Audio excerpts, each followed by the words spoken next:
Welcome back to the show. I'm your host, Phil Risher, and on today's episode, we're diving into growing your home service business through referral automation with Murphy Nadauld. Thanks so much for joining us today, man.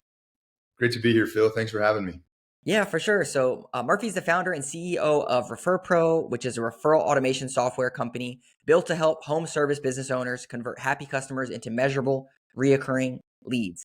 Before launching Referral, Murphy ran and exited his own home service business, giving him hands-on insight into the field and the frustration of unmanaged referrals. Today, he guides Referral's mission from Utah, where his rapidly growing team drives growth for contractors, HVAC, roofing, and other home service businesses. So with all that, Murphy, could you give us like a quick background, maybe, 1 or 2 minutes of like, got a home service business, what was it, what'd you do, and then how did you kind of come up with this idea and get going?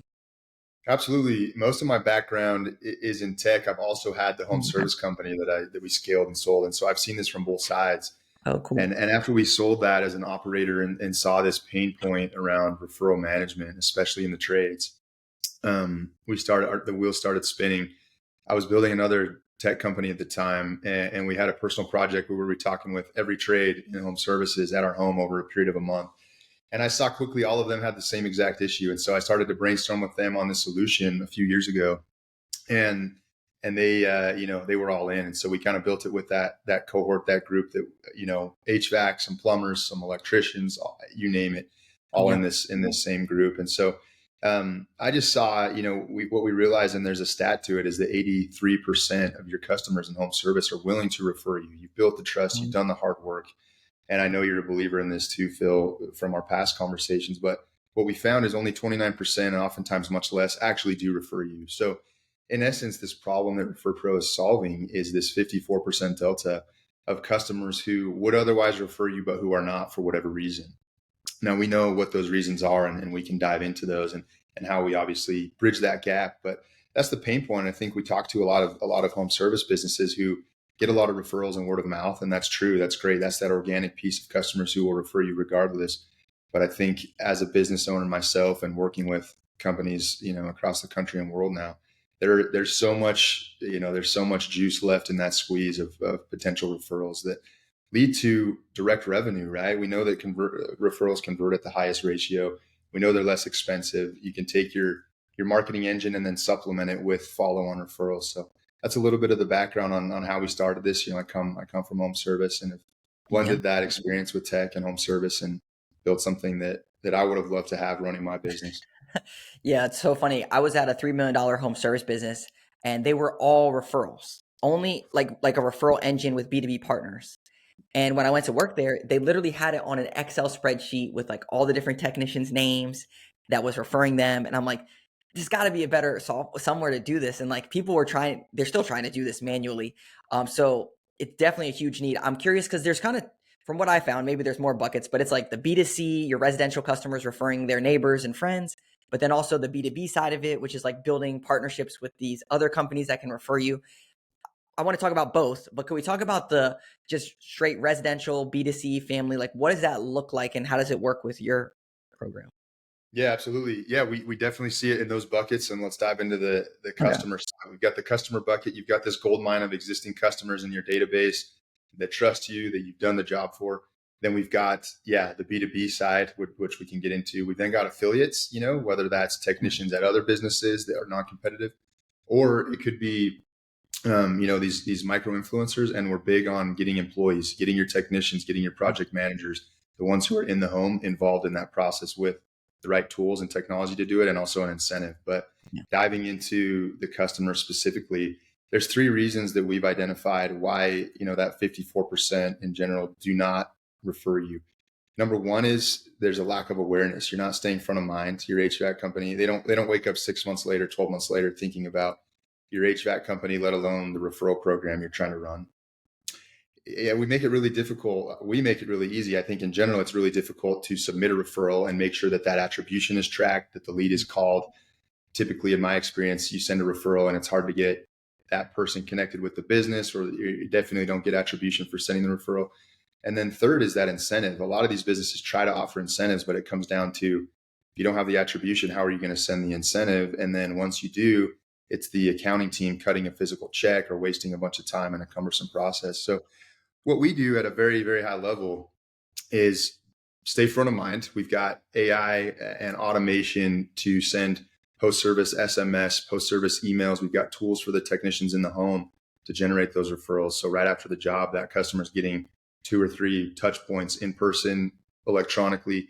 And then, following up, we've got AI workflows. So in the future, we don't want to treat every customer the same. We've got these different buckets based on past behavior to say 6 months later, let's follow up with Johnny with this personalized message based on Johnny's past 6 month experience with us, where Jane might be in a different bucket and we can send something unique and specific to Jane's experience.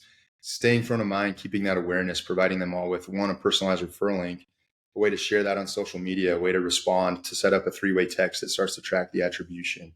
They can also just respond back, and our system will take that as a lead and push it as well. So regardless of how they're sending that referral, the attribution is kicking off.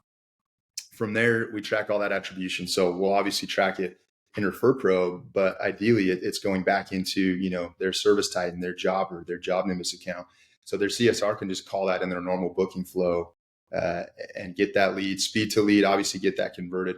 We'll track that. So as soon as, Johnny refers Jane and Jane converts, we know that we can recognize Jane's successful invoice, and then we can trigger an automated incentive. So now where the back office was taking a bunch of time tracking and rewarding, we can now automatically trigger that, and they can go to our reward suite of 230 plus options, and then they associate that experience that they're having with that incentive with the business, and they're much more likely to refer later on. And I don't know, the speed to lead on the incentive is huge too. I've been promised so many incentives over the time, and when a business doesn't pay that out, you now take someone who's an advocate and a trusted customer, and then you don't pay them their incentive you promised them, and now they're a little bit frustrated. So That's right. That's a little bit of a high level on how we can, take advantage of that customer database and give them an offer, turn them loose as your sales and marketing team, essentially, is what we're doing here. Yeah, I love that. I want to double tap into a couple things. One, you mentioned when you're in the home, kind of the technician can maybe like set up the opportunity so that they're not blindsided maybe or something. What does that look like in the home with the technician before the SMS or the touch points go? Yeah. Our many of our customers have, some are owner operator, and that's great. We've got those tools. Some have hundreds of technicians and trucks, and so this becomes really powerful at scale. The reason that these technicians typically don't, get involved in that process is because there's not an incentive. Their incentive is tied to performance pay, get to the next job, get it done. Yeah. And they also don't have a good tool to do it. So we arm them with a tool. They've got multiple tools. They've got a virtual QR code that's saved on their screen. It's a PWA on their phone. They can then scan that as basically their own affiliate personalized referral link embedded into their electronic device, iPad or phone. They've also got a physical badge on their hip or in their wallet that they can use. It's branded to the business. It's got their name on it. They can say, hey, do you know any neighbors that need an HVAC service right now? Go ahead and scan my link. I'll get credit. You'll get credit. And many times they do. They convert at a high ratio. Many times they don't, but it's at least that first touch point so that when they do get that follow-up message, it's warm and it's ready to be converted. Yeah, I love that. And then, so after the invoice, you'll send out maybe a text and an email like, hey, by the way, we have this program, you're enrolled in it, and if you refer someone, you get X, Y, and Z.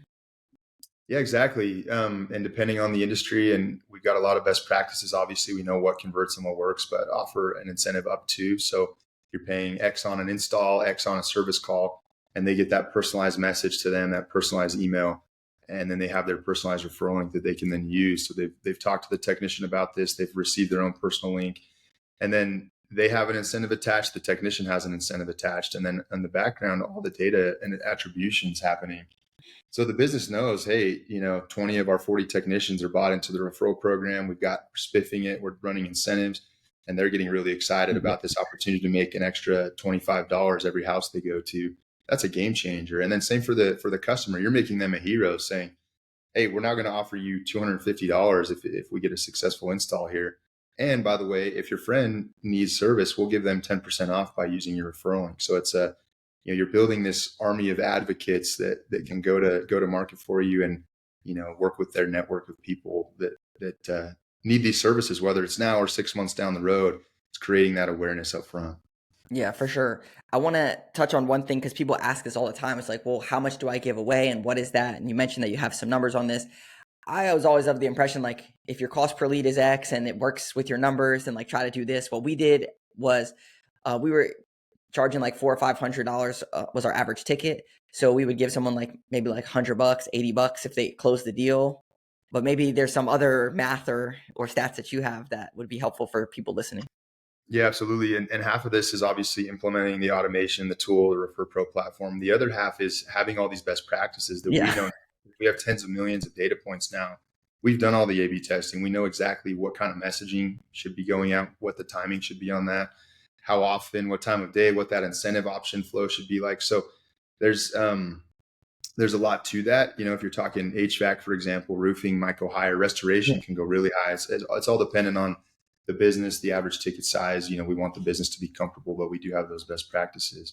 And so, yeah, I mean, if you look at it from this perspective, we take your average lead cost to generate that lead, and then we convert that. Instead of paying Google in this case, we can pay that directly to your customer, give back to them while you're getting a lead that converts at a drastically higher ratio. So yeah, obviously the higher it is a numbers game, with referrals, and the higher the incentive, the more likely your customers will be to engage in that program. But the positive is you're not paying that out. You can pay out a smaller amount, for every referral, or you can just base it on once revenue is generated, then you pay out a bigger incentive. And we've got companies that like to do each or a little bit of both. I think it depends on the way they do business, but there's a lot of options there.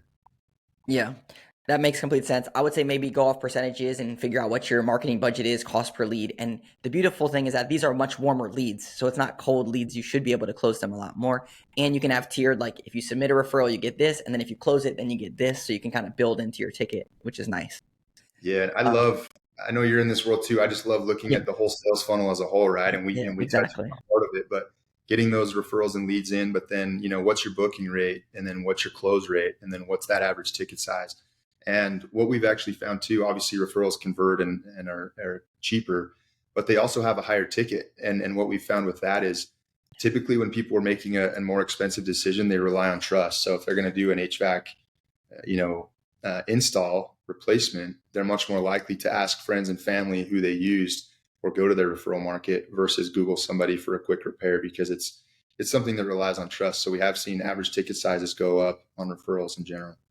Yeah, I bet. I Before we move on to B2B and affiliates, I do want to just ask you about, some people say, okay, well, I don't want to be annoying and just like hit these people up all the time, like be sure to refer us. Da-da.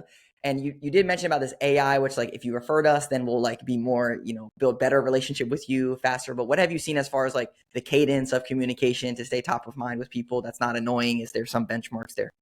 Yeah, absolutely. So I think ideally is right after the job. And if they're doing other requests, maybe it's invoice, or maybe you've got some other request right after, we'll delay that. So we'll say, hey, let's wait a week based on these other triggers. Actions and triggers are all very customizable and flexible and based on these AI workflows. So depending on the business, we'll send it right after the job's done when it's fresh, or maybe 2, 3, 7 days later, right after when it's fresh, get that on their mind. We want to create that initial awareness. And then we'll follow up periodically throughout the year. So we have different options. We can do one that's, if we never hear anything from them, we'll follow up X amount. Maybe that's every quarter. If they do some sort of behavior that triggers them into another workflow, they go into a different bucket, then they'll get that personalized message. Maybe they send us 3 referrals. Maybe they came back for another service, whatever that is. We want to be specialized and personalized. These messages feel like they're coming from the owner of the business, the way that we have it set up. So it's not, it's not a big marketing blast per se. It's very personalized and based on that customer's behavior.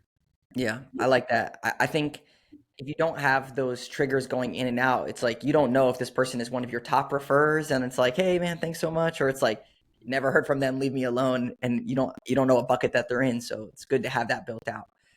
I want to ask you, we'll talk about affiliates, but the B2B side of things, what does that look like?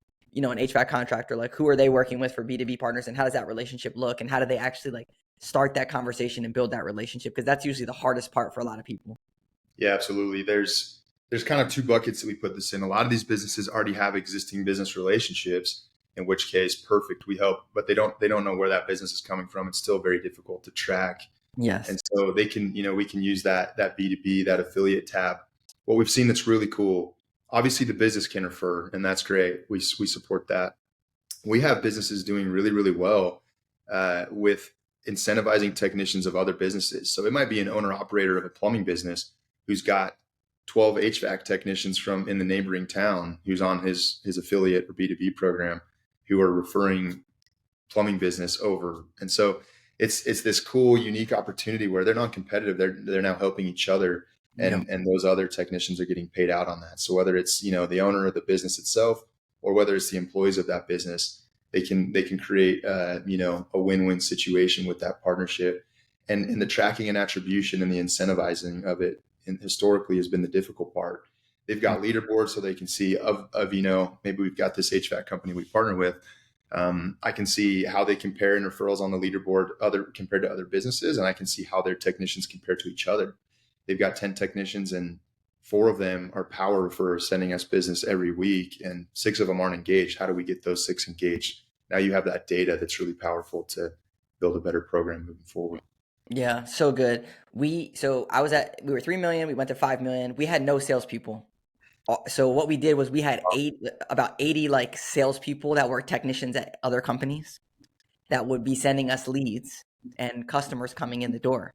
And so what my job was, I was director of business development, was obviously to grow the business. So one thing was, so we did duct cleaning. So we were going after HVAC contractors and mold remediation companies, and property managers. So my job was to go and find HVAC contractors and say, hey, I want to come in. I'll bring donuts to your Tuesday morning thing, meetings with technicians. And then I'm going to explain what duct cleaning is and how it helps. And then I'm going to enroll them in our system, which was like pen and paper, but basically that was like our starting point. And when I tell people this, they're like, oh my gosh, I don't need to hire salespeople. I can just like have a bunch of affiliates that are sending me leads that are already doing work, and I can pay them and they make more money and everyone's happy. Yeah, that's huge. And all that business you were generating from those relationships was driving basically 100% of your business. It sounds like that's so. Exactly. And here's the crazy thing for people listening to this. So they ended up selling to private equity, and this, duct cleaning is more like a one and done. They don't have service contracts. Yeah. But they ended up getting a 6x multiple on it because of the relationships with these HVAC contractors. It wasn't just like take the owner out and it's gone. They had these relationships in place. So it wasn't like the business was just going to go away. It's pretty That's crazy. so powerful. That is pretty cool how, obviously driving all your revenue, but then had a major effect on the multiple and the outcome. That's pretty amazing. Yeah. So how do you, obviously what the game plan I just said is very manual. Do you guys have any way to like build these relationships initially, or best practices, so that you can go find these plumbing companies and kind of like Trojan horse or get in the door? And like, how do you pitch it to the owner? Cause they probably don't care about an extra $50, but maybe their technicians do. Like, what are your best practices or thoughts? Yeah, absolutely. We started with that customer base. We've nailed that. We've got all those best practices. Exactly. Customers are seeing so much success now with that.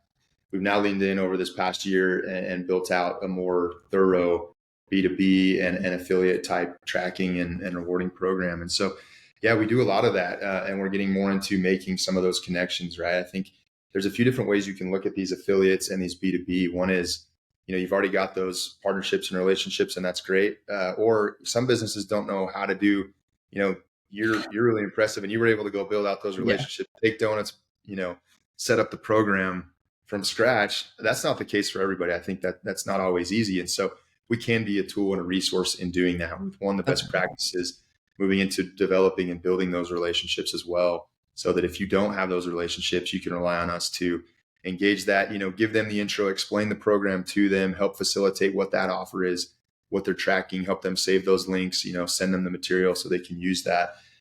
If they don't have the material or the way to use it, then it becomes difficult moving forward. So absolutely, we're getting more and more involved in making that ecosystem, partner friendly, so they can generate business. We've got people, and we look at it from a business. We've also got these kind of micro influencers who you might know, have the trust of the community, these Facebook community pages, the HOA page. And these people are able to, we integrate straight into those social media so they can use their links in there, and we'll track all that attribution. So you've got, Jane who put this in her Instagram bio and posted in the HOA community page and drove 45 leads last week. So it's a really powerful thing to, give them those tools and then let that spread further than is possible if you're trying to do that in a manual way, and just, open it up for these technicians and these other businesses, exactly like you did, and just make that a little bit easier for them. Yeah. For people listening to this, I want to hear, maybe you have some unique examples like this, but obviously it makes sense. Your customers coming in the door, get them. The B2B thing, usually when people hear that, they're like, okay, yeah, that makes sense. But there's another one that I'm curious to get your thoughts on, which is PTAs, charities, and like local sports teams. of building relationships with these charities and then say, hey, I'll donate to your charity if you do this. And then also you get a customer. And this is something that we've been working on with our clients of like building relationships with PTAs or other things. But have y'all ran some of these campaigns or any other unique ones that's kind of outside the box thinking, but it works? Yeah, we have done a few. I wouldn't say we're pros at that yet. That's a newer one that's emerging. But we have had people who are like, hey, or even the business that says, hey, a lot of our customers, they don't really care about the 100 or 250. They would be Exactly. more incentivized by this, charity or donation in their community. And so we've absolutely opened that up so they can one facilitate that. And that goes into our affiliates bucket. So there's a wide range of who these affiliates could be. It could be, these groups, organizations, PTAs. It could be, an individual or another business. And so the infrastructure is all set up to track and Cool. motivate those people and keep that attribution. And we're getting more and more into the weeds and familiar with how the best practices in those areas as well. But that is a newer one for us.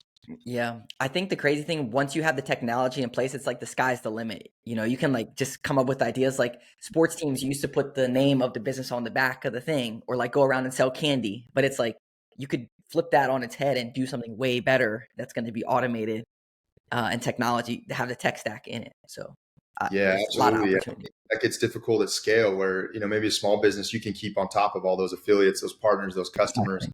After you get so many, it becomes really, really difficult to do that. And when it becomes too difficult and cumbersome and manual, we see it just doesn't happen. Very rarely can you Exactly. just continue on like doing this manually, grinding every day, spending 2 hours trying to track and facilitate this. It ends up just falling Yeah. through the cracks and it doesn't That happen. was me. Yeah, that was me. You did a good job of it. That's like best case scenario. You crushed it, obviously, but most people have so much going on. That falls by the wayside, and it's just so valuable to make sure those referrals are coming in the door, and then to see the revenue. Right, you can see it directly attributed revenue of, hey, if I didn't implement this program, I generated 145K in incremental new revenue last month from this alone. So That would have not happened. So yeah, I agree. Um, Thank you for the compliment. It was like not very good, but it ended up working, so that was good. I do want to ask you a little bit about the you mentioned about that you have maybe 230 some like gift cards or something that people can go to. Like, what does that look like? And then is it like a points based system, or they accrue money and then they can do it? What have you seen has been the best thing to like incentivize people to take action on that? yeah, so yeah, we have we take care of that whole piece, the incentive. So all the business has to do is, when Johnny refers Jane, we automate and help facilitate that message to Johnny. Johnny, congrats, your referral to Jane was successful. Here's your X amount, your $250. He can then go into the system and redeem that for whatever he wants. And so what we've seen is that's cool because then the business just pays the 250.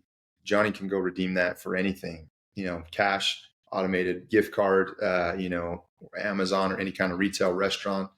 But if he books flights or takes the family to dinner, when he's doing those things, he's associating the business. He's saying, hey, this was Mhm. on Elite HVAC, sent this over. Who else can we refer to Elite HVAC? So it becomes this momentum flywheel of, hey, I got paid out the next day versus previously I sent a referral last year and I never got paid out. Now I got paid out the next day. I got to choose how I wanted to use that. And Yeah. now as I'm using that, I'm thinking about that business and who else I can refer. So it's a really powerful thing to keep that kind of close that loop. I don't think businesses realize how detrimental it is to their relationship when you offer an incentive or you get a referral, a trusted referral from a friend, and then you don't call them, you don't take care of them. I've had that happen so many times. My buddies come back to me like, hey, I can't even get a hold of your guy. I need this done and I can't get a hold of them. Or when you offer an incentive and then you don't pay that out. So it really does just help, obviously drive revenue, but just take that lift off of your back office team and make you much more efficient. So they're not spending 2 hours a day tracking and sending all these rewards. That's just happening in the background for the most part. Yeah, exactly. Yeah, I think a lot of people they hear this and it's like that sounds like a lot of work and y'all have come in and be like, okay, no, let's just streamline this and make it very simple for everyone to be able to go and do and implement in your business. Where's like the friction point that like people are like, I don't I don't know about, do I need to hire like a whole person to manage my relationship, or like what is the friction point usually at? Yeah, I think there's certain things that we can do and automate, and we have the best practices. There are some things, and we talked about this whole sales funnel as a whole. Once we get you that lead, you've got to call that lead quickly. You got to contact multiple times. These best practices and further down the sales funnel, I think sometimes that can still slip through the cracks. And so we've got full-time account managers who help facilitate that. But, there are some businesses that are, we make it easy. Well, it'll be in the dashboard. It'll be in your service type. And we'll also send a text and email to you and your users, whoever you want. So you can just click on your phone and call that lead immediately. But there are still times where, businesses don't call those leads fast enough. And so it's, hey, we're getting you those leads. They're so valuable. Let's call those quick. Let's make sure we convert that to successful business. And so there's, varying levels of CSR depending on the size of the business. And so I think that's huge too. Speed to lead, making sure that we're converting that business over, getting them booked. We do a lot to help automate that, but there are some things that once we give you that lead and turn it over to you, we can help automate the booking with the customer. But if they don't book, it's up to the business to call. So there are some pieces there. Yeah, I get that. Hey, we turn on this referrals thing, getting referrals, but they're not closing. Okay, well, they're the warmest leads you could get. So come on. I do want to ask you about this because this comes up, and like people listening, this is not financial advice or tax advice or anything, but like people say, oh, well, if I'm paying all these people money, then do I need to 1099 them? And what we used to do was we paid out via gift cards, and we put it as a marketing expense as well. But like, I'm curious, like maybe people ask you this, or like, what's the ramifications? I'm sending someone thousands of dollars. Like, what is your take on that?